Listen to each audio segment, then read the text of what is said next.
ও আল্লাহ গো আল্লাহ, কি করলো হাইকোর্ট এটা? হাইকোর্ট এটা কি রায়টা দিল? হ্যাঁ, মহিলাকে অনুমতি ছাড়া বলে জামাইটা দুইটা বিয়া কইরা লাইতে পারে, বড় বউয়ের কোনো অনুমতিই লাগবে না। মানে বেটা গো ইচ্ছা মতন বিয়া কইরা আরেকটা বউ ঘরে আনতে পারবো? হ্যাঁ, এই বাংলাদেশের হাইকোর্টের মাথায় কোনো গিলু আছে? হ্যাঁ, এগো কি কোনো ধারণা আছে এই বাংলাদেশের সরকার গো? কোনো ধারণা আছে যে হেরা যে ভোটে দাঁড়াইবো, প্রধানমন্ত্রীতে দাঁড়াইবো, ভোটটা পাইবো কই?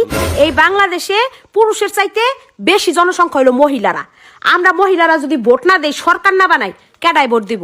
যেডি পুরুষ আছে বাংলাদেশে অর্ধেকের বেশি বিদেশে এই বইরা থাকে। হ্যাঁ, ভোটটা দিব কেরা? আমরা মহিলারা তো দিব। আর আমাগো বিপক্ষে যাইয়া বেটাগো পক্ষে কথা কয়। হ্যাঁ, সাহসটা দেখছনি?